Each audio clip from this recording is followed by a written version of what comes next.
निवडणुकीच्या बाबतीत तुम्ही अजूनही ठाम आहात का? कोण उमेदवार असणार आहे? कारण आता उमेदवारी अर्ज भरायला सुरुवात झालेली आहे. उमेदवाराच्या नावासाठी तुम्हाला 2 दिवस वाट बघावी लागेल, पण निवडणूक बिनविरोध होणार नाही हे ठामपणे मी या महाराष्ट्राला सांगू इच्छितो. मुळात सहानुभूतीच्या नावाखाली किंवा सुनेत्राताईंच्या दुःखाच्या पदराआडून जर इथले सत्ताधारी बारामतीच्या निवडणुकीला सामोरे जात असतील, तर महाराष्ट्रामध्ये एक आंदोलक म्हणून, एक चळवळीतला कार्यकर्ता म्हणून, एक लोकशाहीचा समर्थक म्हणून या निवडणुकीला लक्ष्मण हाके या निवडणुकीकडे पाहिल. गेल्या वर्षभराच्या कालावधीमध्ये ओबीसी आरक्षणाचा कसा मुर्दा पाडलाय इथल्या राज्यकर्त्या लोकांनी, त्या अशा अनेक प्रश्नावरती लक्ष वेधून घेण्यासाठी राहुरीची पोटनिवडणूक आणि बारामतीची पोटनिवडणूक या पोटनिवडणुकीकडे एक संधी म्हणून लक्ष्मण हाके निश्चित बारामतीच्या पोटनिवडणुकीच्या संदर्भात योग्य ती भूमिका येऊ घातलेल्या 2 दिवस, पण निवडणूक होईल हे मात्र मी ठामपणे आज तुम्हाला सांगू इच्छितो. राज्याचे उपमुख्यमंत्री अजित पवार यांचं विमान अपघातात मृत्यू झाला आणि मग ही निवडणूक होती. म्हणजे याच्याकडं सगळ्याच गोष्टी जी भावनिक बघितल्या जातात. पण तुम्ही महाराष्ट्रामध्ये अनेक वेळा अनेक मान्यवर प्रतिनिधींचं निधन झालेलं होतं. पिंपरी चिंचवडमध्ये तिथले लोकप्रिय नेते लक्ष्मणरावजी जगताप यांचं निधन झाल्यानंतर स्वर्गीय अजितदादा पवारांनी पिंपरी चिंचवडची जागा बिनविरोध न करता तिथं निवडणूक लढली गेली. जी भाजप आता बिनविरोध निवडणूक करायचं आव्हान करते त्या भाजपनं नंतर तिथं उमेदवार दिला. नुसती निवडणूक उमेदवार द्यायचा म्हणून दिला नाही, लढायचे म्हणून लढले नाहीत, तर तिथं पराभव करून स्वतःचा उमेदवार निवडून आणलेला आहे. माझं म्हणणं एकच आहे की अशा दुःखद प्रसंगाचं कारण समोर करून लोकशाहीमध्ये निवडणुका बिनविरोध करण्याचा पायंडा आजपर्यंत नव्हता, इथून पुढं पाडू नका. लोकशाही टिकायची असेल तर निवडणुका झाल्या पाहिजेत. तुम्ही सहानुभूतीचं कारण सांगून सुनेत्राताईंना दादाच्या 3व्या दिवशी उपमुख्यमंत्री पदाची शपथ दिली ना, आम्ही स्वीकारली. ज्या पार्थ पवारांचं कॅरेक्टर, ज्या पार्थ पवारांचं राजकारणातलं योगदान हे हजारो कोटींच्या घोटाळ्याच्या आरोपांनी बरबटलेलं आहे, ज्याची चौकशी सुरू आहे, त्या माणसाला तुम्ही बिनविरोध राज्यसभेवर पाठवलं वरिष्ठांच्या सभागृहात. तुम्ही शरदचंद्रजी पवारांना सर्व पक्षांनी एकत्रित येऊन राज्यसभेत पाठवलं. अरे मग आता इथं पण सुनेत्राताईंना विधान परिषदेवर घ्या. पुढच्या निवडणुकामध्ये विधान परिषदेच्या अनेक जागा रिक्त होत आहेत, तिथं सुनेत्राताईंना संधी द्यावी आणि भाजपला आपल्या कामाचा, भाजप आणि त्यांच्या सर्व पक्षांना जर त्यांच्या कामाचा एवढा कॉन्फिडन्स असेल, एक उमेदवार द्यावा ना, की त्याला आम्ही त्याच्या समोरच निवडणुकीला सामोरं जाऊ. तुम्हाला असं म्हणायचं की बारामती पोटनिवडणुकीमध्ये सुनेत्र वहिनीने उभारून येतं, राष्ट्रवादीने दुसरा कुठला उमेदवार द्यावा? राष्ट्रवादीनं कुठलाही उमेदवार द्यावा. मुख्यमंत्री महोदयांना आमचं सांगणं आहे, कशाला सुनेत्राताईंना एवढं ऊन आहे, भयंकर ऊन आहे, त्या उन्हामध्ये कशाला सुनेत्राताईंना फिरवताय?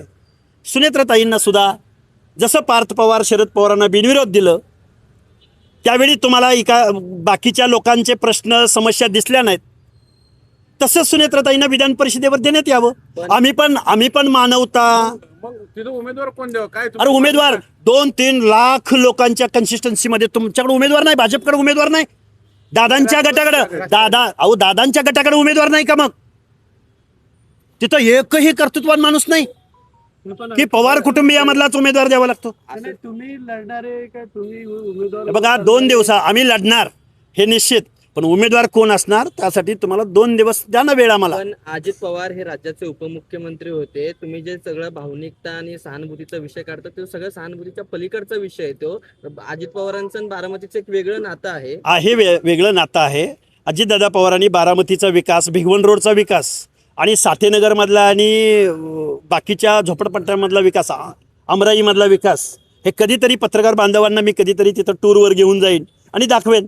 जिरायती भागामधल्या 30-40 गावामध्ये पिण्याच्या पाण्याचा प्रश्न, शेतीच्या पाण्याचा प्रश्न, त्यांच्या बाबतीत काय दुजाभाव केला जातो आणि बागायती भागामधल्या प्रदूषित शेतीचा प्रश्न, हे तुम्हाला सगळे प्रश्न तिथं घेऊन जाऊन दाखवेन. आणि पवार कुटुंबियांना माळेगाव कारखान्याच्या चेअरमन पदापासून ते शिवप्रसारक शिक्षण प्रसारक मंडळी शिक्षण संस्थेच्या अध्यक्षपदापासून कबड्डीचं अध्यक्षपद पाहिजे, खो खोचं अध्यक्षपद पाहिजे, क्रिकेटचं अध्यक्षपद पाहिजे, रयतचं अध्यक्षपद पाहिजे. अरे द्या ना एखाद्या सर्वसामान्य कुटुंबामधल्या एखाद्या जगतापाला, एखाद्या सातवांना, एखाद्या जाचकांना, एखाद्या काकडेंना.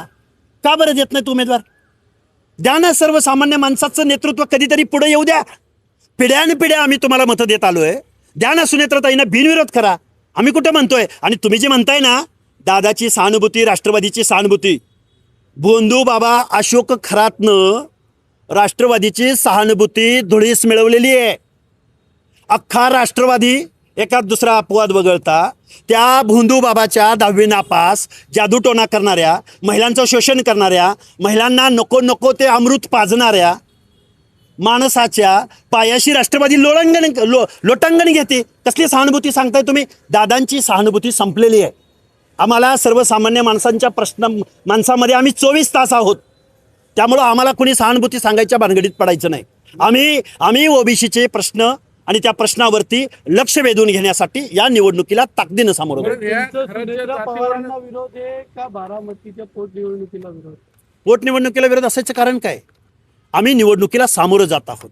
आम्ही ताईंना विरोध करण्यापेक्षा आम्ही आमच्या प्रश्नावरती इथल्या राज्यकर्त्यांचं लक्ष वेधून घेणार आहोत. परत तुम्ही म्हणाल एक महिला उपमुख्यमंत्री, आम्हाला तीही सहानुभूती आहे ना, द्या ना विधान परिषदेवर. आमची मागणी आहे ना. तुम्ही ज्या पद्धतीनं 3व्या दिवशी सुनेत्राताईंचा शपथविधी उरकून घेतला त्या पद्धतीनं विधान परिषदेवर ताईंना द्यायला काहीच हरकत नाही. तुम्हाला तुमच्या वर्षभराच्या कालावधीचं ऑडिट करण्यासाठी, तुम्ही घेतलेल्या निर्णयाचं ऑडिट करण्यासाठी तुम्ही एखादा दुसरा उमेदवार द्या ना. आम्ही त्याला पराभूत करून दाखवू. बरं, दुसरं असं अशोक खरात भोंदू बाबा त्याची जात सातत्याने युट्यूबवर शोधली जाते, गुगलवर शोधली जाते. मध्यंतरी सुरुवातीला आवई उठली की ते दलित आहेत असंही ट्रोलिंग झालं. काय नेमकं काय? हे बघा महाराष्ट्रामध्ये एखाद्या गुन्हेगाराला, एखाद्या जादूगाराला, एखाद्या लिंग पिसाटाला भोंदू बाबा वगैरे अजिबात नाही. लिंग पिसाट, बलात्कारी असंच म्हटलं पाहिजे आणि मीडियानं सुद्धा तसंच दाखवलं पाहिजे. मुळात गुन्हेगाराला, लिंग पिसाटाला, बलात्कारी माणसाला त्याची जात शोधू नये. कुठलीही जात अशा गुन्हेगाराचं समर्थन करत नाही. पण इथून मागच्या कालावधीमध्ये एखाद्या जातीमधला गुन्हेगार जेव्हा समोर येतो तेव्हा या महाराष्ट्रामधले चळवळ लढणारे नेते, कार्यकर्ते त्या गुन्हेगाराची जात शोधून त्या जातीला बदनाम करायचा प्रयत्न या महाराष्ट्रामध्ये करत होते. ते नेते आता का बोलत नाहीत? ते नेते आता का पुढे येत नाहीत? कोण आहेत ते? मुळात काय तुम्हा सगळ्या लोकांना माहिती आहे, आमचे मित्र, बेकायदा मागणी करणारे, ओबीसीच्या आरक्षणात माती कालवणारे मनोज दादा का बरं भोंदू बाबा खरातबद्दल बोलत नाहीत? का बरं? बोललं पाहिजे, त्यांनाच विचारलं पाहिजे. का शांत आहेत?